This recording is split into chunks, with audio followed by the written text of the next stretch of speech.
Japon, Chine, concurrence régionale, ambition mondiale. Ce chapitre est une étude de cas qui doit te permettre de réutiliser les enseignements vus au cours du chapitre sur l'Asie du Sud et de l'Est, qui a été construit sur le thème des relations entre forte population et croissance. Au cours de ce chapitre, il faudra insister sur 2 points. Tout d'abord, l'ensemble des éléments qui font l'influence des 2 pays, notamment leur poids démographique, leur capacité d'innovation technologique ou encore leur puissance militaire.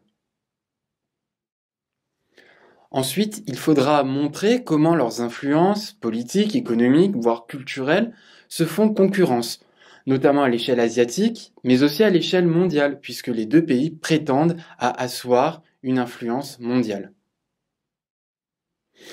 Nous nous demanderons donc en problématique quels sont les ressorts des puissances japonaises et chinoises et comment elles s'exercent en Asie et dans le monde.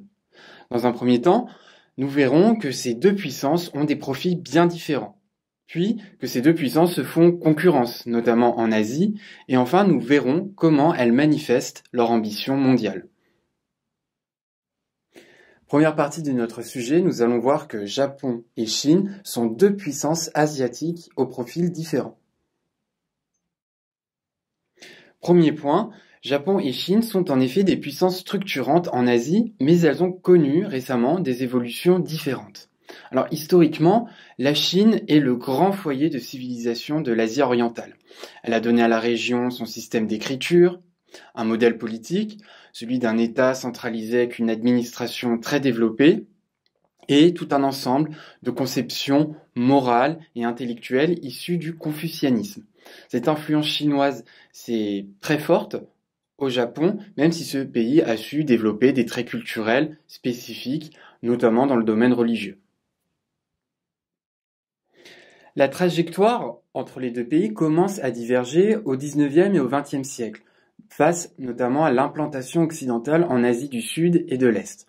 En effet, d'un côté, le Japon, à partir de l'ère Meiji, commence à s'ouvrir à la mondialisation et amorce un développement spectaculaire, malgré la Seconde Guerre mondiale, alors que la Chine a plus de mal à se moderniser face à cette implantation occidentale. Après 1945, le Japon se reconstruit donc sous la domination des États-Unis et adopte leur modèle politique et économique, alors que la Chine, à l'inverse, à partir de 1949, fait le choix d'un régime communiste avant de s'ouvrir de façon fracassante à la mondialisation et à l'économie de marché au milieu des années 1970. Deuxième point, les territoires de ces 2 puissances sont extrêmement différents. En effet, la Chine est un État-continent qui s'étend sur près de 10 millions de kilomètres carrés, alors que le Japon est un archipel exigu et au relief particulièrement difficile. Son seul atout réside dans sa large zone économique exclusive. La Chine possède également d'abondantes ressources naturelles. Elle possède des terres agricoles étendues qui permettent donc à ce pays d'être le premier producteur de blé, de riz ou encore le 2e producteur de maïs au monde.